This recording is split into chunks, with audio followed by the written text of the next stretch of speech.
ലോക്സഭാ തെരഞ്ഞെടുപ്പിൽ മൂന്നാം സീറ്റിനുള്ള അവകാശവാദം ശക്തമാക്കി മുസ്ലിം ലീഗ്. എല്ലാ സമയത്തെയും എന്ന പോലെയല്ല.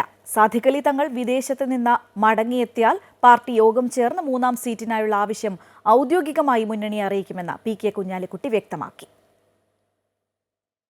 മുൻപ് 3 സീറ്റുകളിൽ മത്സരിച്ച ചരിത്രം ഓർമ്മിപ്പിച്ച് വീണ്ടും മൂന്നാം സീറ്റിനായുള്ള അവകാശവാദം ശക്തമാക്കുകയാണ് ഇത്തവണ മുസ്ലിം ലീഗ്.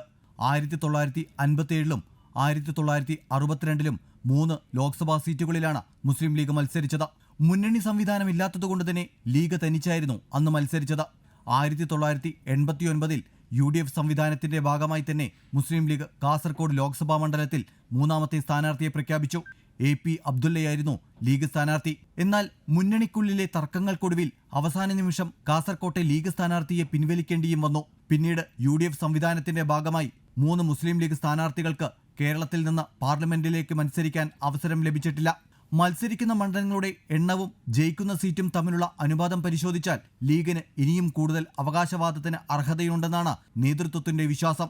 ഓരോ തെരഞ്ഞെടുപ്പിലും അവകാശവാദം ഉന്നയിക്കുകയും ചെയ്യും, പിന്നീട് പിന്മാറുകയും ചെയ്യുന്ന പതിവ് പക്ഷേ ഇത്തവണ ഉണ്ടാകില്ലെന്ന് ഉറപ്പിച്ച് വ്യക്തമാക്കുകയാണ് ലീഗ് നേതൃത്വം. PK കുഞ്ഞാലിക്കുട്ടിയുടെ വാക്കിൽ പ്രകടമായതും അതുതന്നെ. ഞങ്ങൾ ആവശ്യപ്പെട്ട സീറ്റ് ഇത്തവണ സാധാരണ പോലെയല്ല, വേണം എന്നുള്ള നിലക്ക് തന്നെയാണ്. അത് ഒരു അർഹത ഉള്ള കാര്യമാണ്. കുറേ സീറ്റുകളുണ്ട്, വേണമെങ്കിൽ തരാവുന്നതാണ്. അതുകൊണ്ട് ആ കാര്യം ഫർദറായിട്ട് ഡിസ്കഷൻസ് നടക്കാൻ ഇരിക്കുന്നേ ഉള്ളൂ. പ്രാഥമിക റൗണ്ട് കണ്ടുപോകുന്നു എന്നല്ലാതെ ഒന്നും ആയിട്ടില്ല.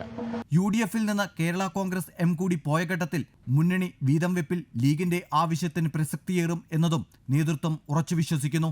എന്നാൽ ജയമുറപ്പുള്ള ഏത് മണ്ഡലമാണ് ലീഗ് ആവശ്യപ്പെടുക എന്നതിലാണ് ഇനി ആകാംക്ഷ.